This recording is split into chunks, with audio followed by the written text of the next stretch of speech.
We're 8 days away from Tennessee football, beginning fall camp, beginning fall practice. There's rumors going on of stuff right now with Boo Carter that's out there. I'll hit that just a little bit as we go here. But to me, when I look at it this upcoming season, there are questions out here. But I wanted to look back at the transfer portal window for Tennessee and the 7 guys that are coming in. I'm going to rank these here in just a moment as we start. But make sure you hit that like, the share, and it is free to subscribe. Appreciate that as well. Bottom right-hand corner is a thanks button. If you want to say thanks or just super thanks as well, that's greatly appreciated also. Tennessee's transfer window, it's always important. Man, the more I've looked at this, and I'm going to start with Boo Carter, and then I'm going to work my way into that because one of these transfers is looking a lot more important now. But if you look around at what's happened with Tennessee from the end of last season till the spring when Nico, when he packed up and hit the road at the end of spring practice, there's lots, based on who we lost, based on who's coming back. These 7 guys, man, that are coming in, there's some really important pieces that's coming in on this. Hit the Boo Carter stuff first. It's out there. Plenty of people have talked about it at this point. I'll be honest, from reading around about it, I mean, there's obviously, normally where there's smoke, there's fire. I don't know that it's anything of, I just don't know that there's anything major to it. I really don't. I feel like that, based on what I've looked at with Brent Hubbs, I've seen the stuff from Tony Basilio, and, I think there's some different stuff here along the way. Brent Hubbs did confirm today, because there was a bad rumor got out there that Boo hadn't been around since July 8th. Brent Hubbs said specifically today on VolQuest, Boo was at least there last Wednesday. And again, I know some of the places these rumors picked up steam. Some of you have brought that stuff here before. If it's not that there's not other people that know or that don't know, I'm going to trust the VolQuest guys, or if it's 24/7 guys too. They're all reliable. They're not going to put stuff out there that's not. But to me, I think Boo Carter will be. Let's put it this way: he's still part of the football team right now, and until he's not, we'll just proceed that he is. All right. When I get to my transfers, though, keep that in mind, and I'll come back to it. I'm going to rank these guys from 7 to 1. I'm going to go reverse. All 7, though, are important. Don't get me wrong. I'm looking at the impact they have to have on this. I'm not looking at necessarily their portal rankings or how good they are. I'm looking at their rankings on here. And, when I start off here, and again, keep in mind, this is, basically just my opinion on it, and it's how I think they'll go. Number 7, I'm putting Star Thomas 7th in terms of impact. Here's why. I think I like the running back room.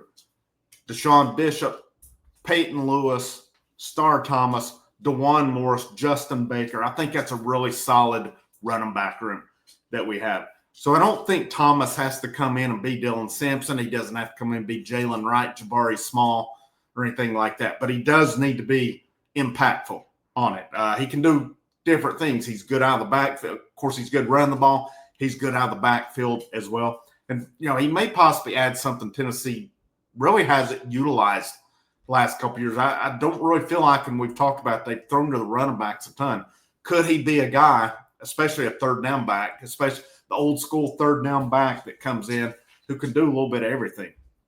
Again, I like the pickup, and I think he can do a lot for them. But in terms of depth at the position, I would rank him 7th on that. Josh Shell, I'm ranking 6th. Defensive lineman who come in. Let's see, he came in. Anyhow, defensive lineman who come in last year, 6'4", 270 is what he was listed when he transferred. Not sure what he is now. But to me, he was more depth. He comes in with a couple years of eligibility left. And with that defensive line, there's depth. I don't know if it's as deep as last year, but still they needed more depth. This is a guy teams liked. Rodney Garner likes him. I like the pickup. I'm curious to see, what's his contribution? Could he be like a Jackson Moy last year, whose role I think he really did more than I expected him to do? Could Shell do the same? I don't think Shell has to come in and be John Henderson. I don't think he has to be that, but he needs to be part of that depth. He needs to be a vital part of that depth. Number 5, and this is where the guys get a little more important. I'm putting Amari Jefferson number 5. And a case could probably be made for him to be higher, but I'm not sure where he's at with depth, with practice. He's been injured last year. How healthy is he coming into the season, and where can he pick up there? We do need him to be a part of that wide receiver rotation. But, I mean, with Brazel, with Mike Matthews, with Braylon Staley, that really jumps out to me as your main 3 guys out of the gates. And then, Jackson, Travis Smith Jr., and these guys. I know I'm forgetting one more of the scholarship receivers. But we need those guys to really come in. And that wide receiver room is going to be a room that's talked about a lot, because last year they underperformed. How much of that was their faults? I mean, I don't know. I don't know that it wasn't all their fault. I mean, the quarterback play was subpar. I mean, let's put it that way. It doesn't take a rocket scientist to see that the quarterback play was not there. Joakim Dotson is the other one. But, in quarterback play, I'll get to that one, as you can probably guess, number 1 on this one. But Jefferson, though, needs to be able to contribute. And I think what's important is going to be in some of these, like ETSU, get him some snaps. Get him plenty of snaps in that game. Syracuse, if you can get up big on Syracuse by chance, get him some snaps in there as well. I mean, those are the key games for me. I mean, because week 3 is Georgia. It gets real. UAB's week 4, and then your last non-conference game's not till November. It's New Mexico State. So really you don't have a lot of luxury. ETSU is going to be your game to play a lot of guys on it. I don't know about Syracuse. I think it's really going to depend on how the offense clicks. And I know the media tried to build that up. And maybe it is a tough game. I know they've got a good coach, but they lost a lot of guys too. Number 4, but this dude's important, is Wendell Moy Jr. for me. Come in from Arizona. He's got multiple years eligibility left. To me, that was a good pickup. It was a really good pickup.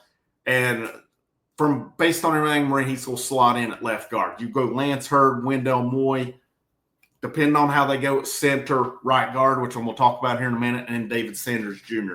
over there. Moy, to me, could be a potential upgrade from last year at the guard spots. I thought the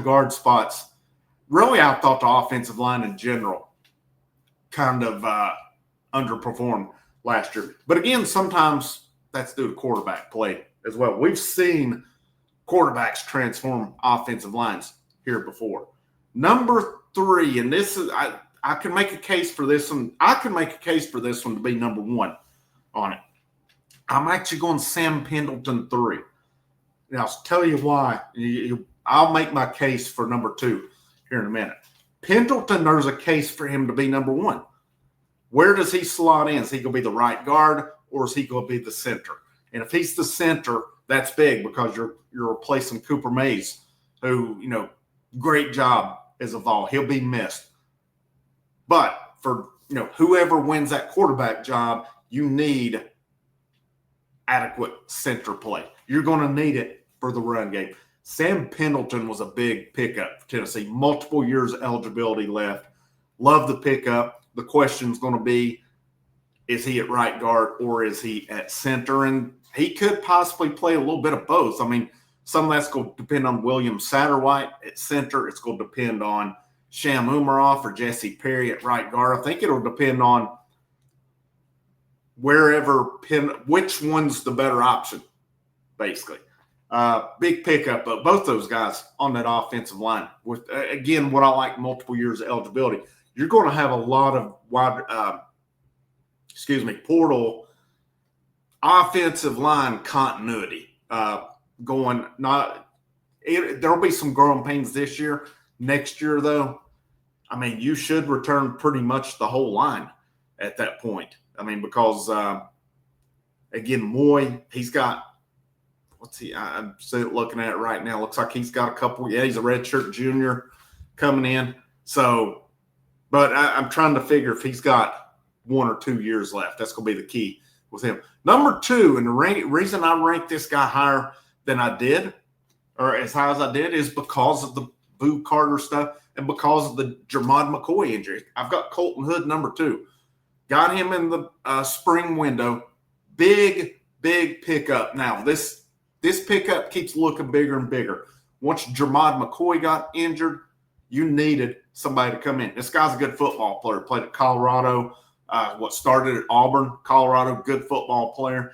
And now with, again, the speculation around Boo Carter, when there's speculation, there can be uncertainty. All right, if something does happen there, this guy can slot in in the nickel. He could end up being a really big pickup. I liked the pick. I liked it when they got him. I thought it was a really good pickup. But with the injury to McCoy, with hopefully the Boo Carter thing is just, you have guys every offseason that maybe don't have the best offseason. Maybe they're not the most focused. And I hope that's all it is. It's pretty well known at this point. James Pierce Jr. last year, I think, didn't have the best offseason as well. But that's where we're at. Hood is a big pickup. He's a really big one for them. And, of course, number 1, it's obvious, it's Joey Aguilar. With Nico leaving at the end of spring, that left Tennessee with, at that point in time, Nico was a starter. I think there tried to be a narrative that Merklinger was pushing Nico. No, he wasn't. But that immediately people shifts to, well, Merklinger's the guy. He's got little experience. George McIntyre, true freshman. Both of them very talented. Now you bring in Joey Aguilar. You had to have a guy pretty well known. They went after numerous guys out in the portal. TCU's quarterback, Illinois' quarterback, or a couple that come to mind. It essentially ended up as a trade. Aguilar for Nico. That's essentially what happened here. And to me, I'll be honest, where you get better, I think Aguilar will be better for the locker room. He's a more mature guy. He doesn't have an entourage around him. He doesn't have an agenda. I've said it before, this has that capabilities of having that storybook ending to it. I'm not saying they win a national championship. It was pretty interesting. It come out this week that like the blue chip ratio for Tennessee now says they have the talent to win a national championship. I'm guessing that's putting all their classes together and stuff. But Joey Aguilar, to me, that experience, he can threw for over 7,000 yards at Appalachian State before coming to Knoxville. That's a big pickup. Was it the sexiest quarterback pickup? No, it wasn't. But it's got potential. And the thing about it, we all look at the turnovers he had at App State. I've told you guys, I know somebody who their son-in-law played for App State and knew Aguilar well. Great guy, great kid and all. But said the obvious. He had good moments, and then there were those moments with the interceptions. But they played from behind all year last year. Their coach got fired. You're going to be more apt to put up those interceptions. Obviously, the interceptions were up last year for them. Joey Aguilar, if he wins the job, and I totally expect that he will, due to his experience, there's a difference him being a 23, 24-year-old basically man versus 18, 19-year-old young men along the way. Let's put it that way. It'll be a competition. There's no doubt. But I'm still going in thinking it's Aguilar. He's never had this kind of talent around him like he's going to have at Tennessee. For Joey Aguilar, the blessing in disguise that happened for you is UCLA went out and got Nico. You got to come to Tennessee. Much more talent that he'll have to work with here at Tennessee. And if he doesn't get the job done, you'll see Merklinger or McIntyre in. Aguilar, though, is going to be the key on it. I personally think he'll be an upgraded quarterback over what we saw definitely last year, and hopefully the 2 years the last 2 years on it. All 7 guys, though, are very important to this team. And, we'll talk more about that when we get into depth. And I'm toying with the idea of starting back the Monday night show next week. I'm toying with it right now. We'll put out a couple fillers and see where it goes from there. Have a great rest of your evening. Frank, House of Orange. I'll see you when I see you.